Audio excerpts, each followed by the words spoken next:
everyone, before we get to this video, let me talk to you for a second about a product I have been using for years, and I love it. It's the BRIO BEARDSCAPE, folks. This little thing right here has actually taken me out of a much more expensive buzzer. You see, this would be a super easy promo if I said use the BRIO BEARDSCAPE. It's better than that cheap one you're using. The ceramic blade doesn't rust. You don't have to oil it as much. You don't get those little pulls and tugs. It's light and portable, but it's got a super horsepower motor and a really long-lasting battery that I only have to charge like once a year. That's an easy sell. But here's the thing you got to know, folks. I came out of like a $300 professional grade heavy duty apocalypse buzzer like you see a 90-year-old Italian barber using. Technically, this was a downgrade, but here's the secret, guys. I use this way more than I use that super expensive buzzer.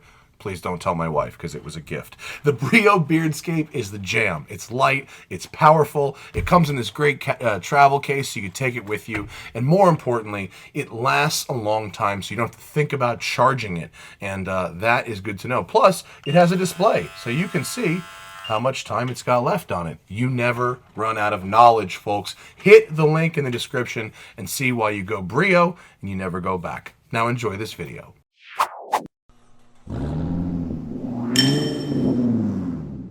Good morning, everyone. Welcome to a beautiful driving day in the canyons today. This is going to be a treat. I love a sleepy sleeper, and this is the sleepiest of sleepers, at least until you start it. Then it becomes decidedly non-sleepy. This is the Hennessey HPE 1000 Jeep Trackhawk, and so as it implies, 1,000 horsepower. This is a 1,000 horsepower Jeep that we're talking about right now. And when you get to these levels of power, and you consider the fact that the Jeep Grand Cherokee is fundamentally like a $35,000-$40,000 basic SUV that has then just been upgraded, you wonder, how far has this hardware been pushed? So today we're going to explore that. The Trackhawk on which this is based. I reviewed the Trackhawk on the track in 2018, and I found that while the name Trackhawk, implying it is great at racetrack stuff, is a little bit of a stretch of the imagination. To call this Hellcat Jeep is very appropriate. It's the Grand Cherokee with the 707 horsepower Hellcat supercharged 6.2 liter V8. It then has a beefed up 8-speed gearbox. They're calling it Torque Flight, but it's designed by ZF. You've then got upgraded hardware axles, giant 15-inch brakes in the front, 6-piston, 13.8-inch brakes in the rear, 4-piston. That's to handle all of that. And while I was easily able to kind of melt the brakes at Road Atlanta, in general use, just as a sporty SUV, the brakes are really more than up to the task, although it doesn't stop from 60 as fast as, say, a Cayenne Turbo or an X5M. It's still within the bounds of safe and sporty. Okay, so then this thing goes to Hennessey. It goes straight off the truck to Hennessey, okay, where they do an upgraded supercharger. It goes from a 2.4 liter blower to a 2.65 liter blower, long tube headers, an upgraded throttle body, high flow cats, high flow supercharger, bypass valve, upgraded injectors, software, intake, and then all the things that go along with that. The results is 1,012 horsepower at 6,500 RPM and 969 pound-feet of torque. Those numbers are up-calculated from the chassis dyno. Hennessey does their builds on a chassis dyno, which measures wheel horsepower. It's then up-done for engine crank horsepower to the tune of 15 to 20%. This being a very heavy-duty all-wheel drive vehicle, I'm guessing it's closer to 20% than 15. But either way, I'm counting it. Honestly, Hennessey doesn't fudge their figures. They dyno them, they post the time slips. And speaking of time slips, and then we're going to start driving, because I do want to start driving. But I want to read this. Stock 0 to 60, 3.3, quarter mile, 11.5. That's the numbers from car and driver's acceleration testing. Hennessey drag strip 0 to 60 in 2.6 and the quarter mile in 10.2 at 133 miles an hour. Bananas, folks. How fast is that? Well, a 2018 Porsche 911 Turbo S does it in 10.7 at 130, a half a second and 3 miles an hour slower than this Jeep. A 2019 Porsche GT2 RS, the fastest 911 you can buy, almost 400 grand, will do it in 10.3, a tenth slower, at 140, 7 miles an hour faster. So this 5,400-pound Jeep is in between the 911 Turbo S and the 911 GT2 RS for acceleration. How about that, folks? So let's just start her off by going into, let's just do a launch out of the hole. Let's just get our 0 to 60 done here. Launch mode. Oh, vehicle must be on level ground. We're pointed a little bit downhill. It won't let me do it. Okay, well, we'll go downhill and we'll try it again on the way back up. Launch mode away, and let's go.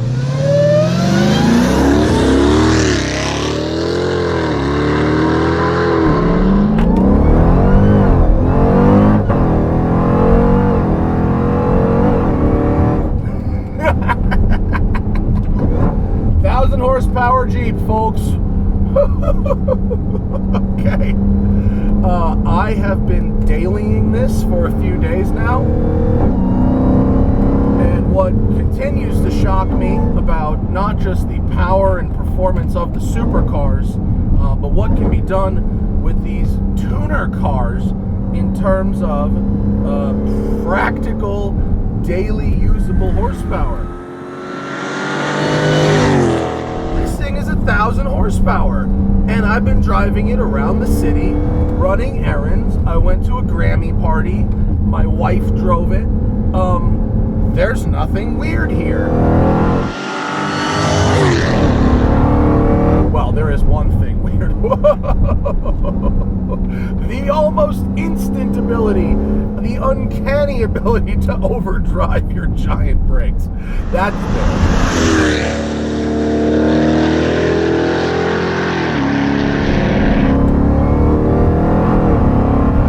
I like a blower whine, but this thing is a whiner. It whines like crazy. It whines all the time. It whines at the very slightest hint of throttle.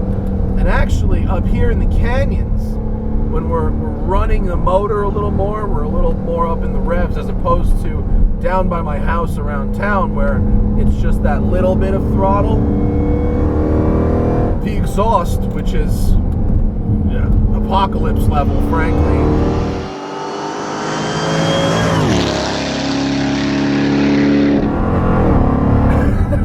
overpowers the blower at higher RPM. At low RPM, it's all blower.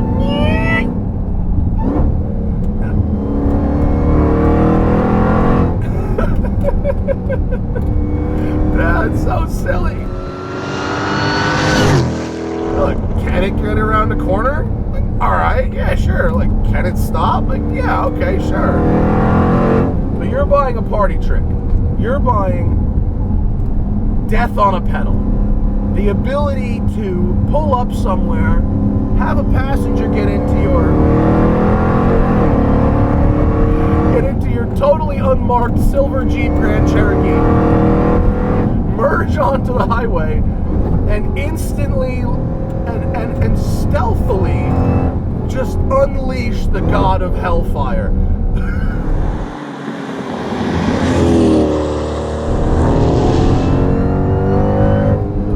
Wine is so ridiculous. And it's actually geared pretty short for what it is. So you do go through the gears quite a bit. You may remember my Aston Martin DBS video where I said that the ZF 8-speed wasn't quite responsive enough for a $300,000 supercar. It is responsive enough, for a $100,000 SUV. It feels appropriate here. electric, and it is vague, but sort of goes where you point it. 20-inch Pirelli all seasons. At the track, they were the real limit.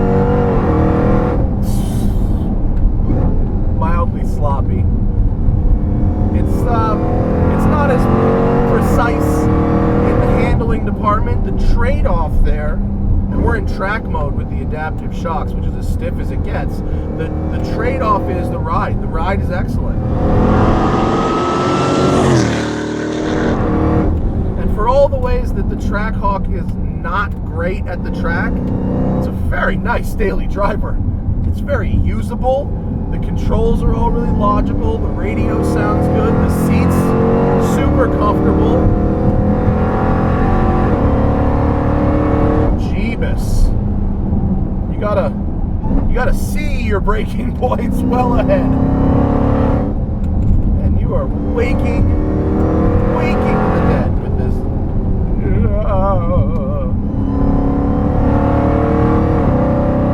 I was wondering if it was going to be possible to melt the brakes on a canyon situation as opposed to a racetrack situation. The answer is yes. Yes, you can.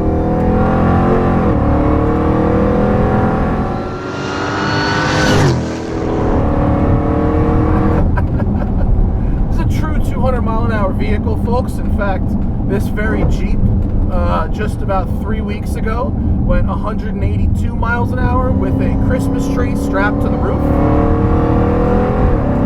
That's a fun video. That squeaking, I believe, is actually the seat frame. I'm really getting pressed into it. Quality-wise, this is a privately owned vehicle. It's owned by Hennessey. It's been modified since it was new, and it's got 20,000 miles on it. It's holding up pretty good, I think. It doesn't feel too worn or weird. The blower whine is just like... The blower whine is so crazy. We're gonna flippin' bitchin' right here as soon as I have some viz. And we'll go back the other way. Oh wow, now that I try to come to a full stop, my brake pedal is very soft. All right, well, uphill will be good for us. Turning radius is really good. The wheelbase is only 114 inches, which is actually 3 inches less than a BMW M5. Why is my dome light on? Interesting.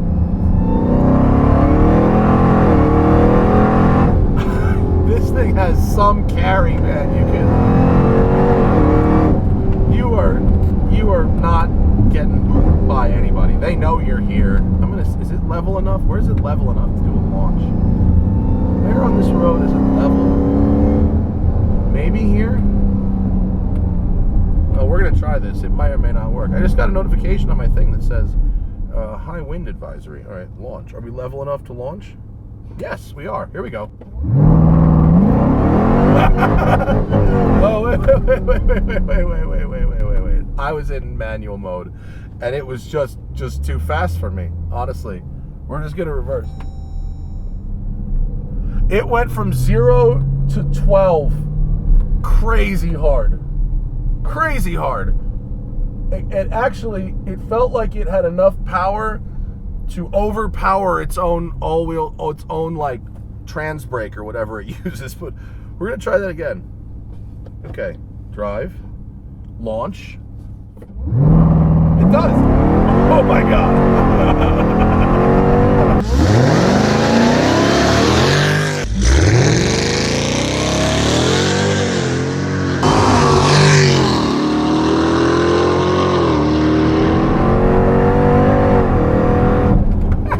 That was uphill, but oh my God.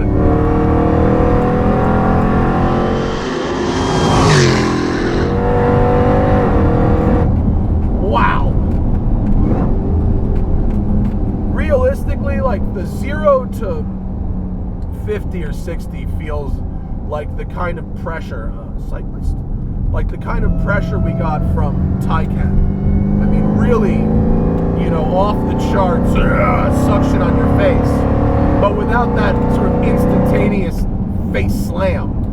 Once you start getting up in speed, you can feel it drop slightly out of its torque band when it goes to change gears, but when we consider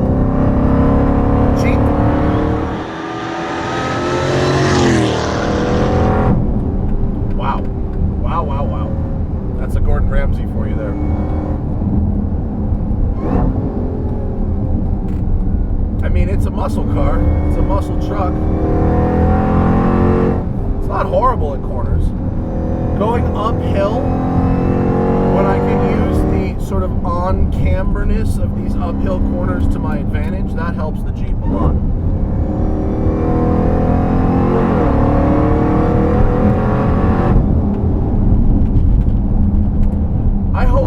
I hope it translates just how loud we're talking about.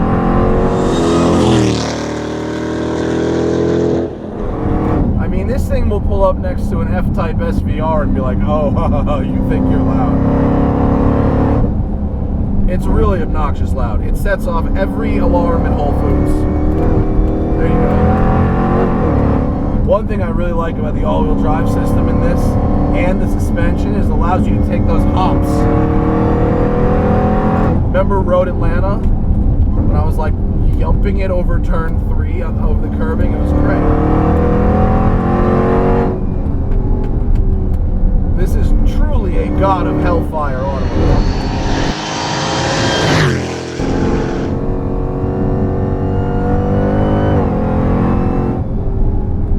You see, it's way better, I'm sure.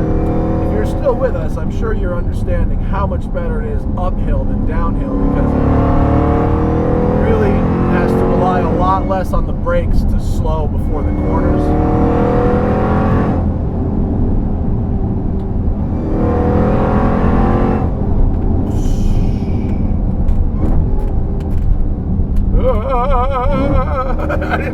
I didn't have enough revs for the downshift there. The brakes are getting very soft. I mean, what must it sound like from half a mile away to hear this thing coming? What do you think is coming versus what do you then actually see when it pulls up and goes by? I'm like reminded of when I drove the Bisimoto Honda Odyssey, when it sounded like some kind of Formula One car, or maybe a tuned Nissan GTR was coming, and then you saw this van go by. It's gotta be like this. You just hear this sound carrying across the canyons, like these construction workers here. And then when I go by, it's just a silver Jeep. Crazy, right? It's super crazy. Now, is it a driver's car? Yes and no. At 7/8, it's very responsive. At 7/8, it's pretty fun. It has enough frontal area and enough cooling that you can drive it like I've been driving it with the air conditioning on, and it's not going to overheat. My temperature hasn't moved a lick.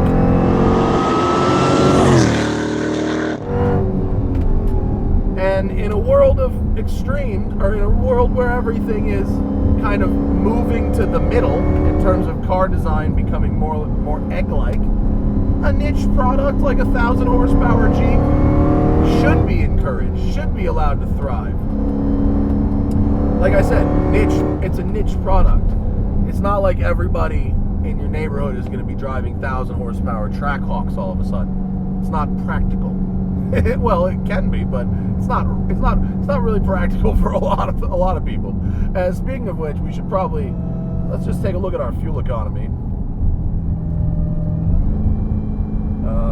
Fuel economy. Since I left my house this morning, 8. Yes.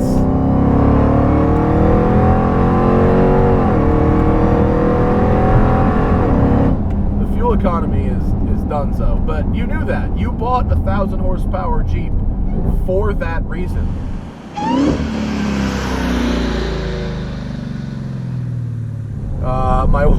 My wife had the funniest line about this car. She got out of it as we pulled into our garage, and she said, "This car smells like climate change." And she is right. She has a point. And so, morally, of course, I'm conflicted about something like a Jeep Trackhawk with 1,000 horsepower. Did we need to take the most powerful, fastest production SUV at 5,400 pounds and not make it lighter, not make it more efficient, but actually make it substantially less efficient with an overabundance of horsepower, the likes of which basically nobody needs? Of course, I see that as being not great. for the world. On the other hand, they're only going to build a few of these. They're very silly. And in a world of value, and in a world of automotive enthusiasm, this vehicle out the door is around $135,000. It's a lot faster than any other SUV you're going to buy. It's way faster than X5M. It's way faster than a Cayenne Turbo.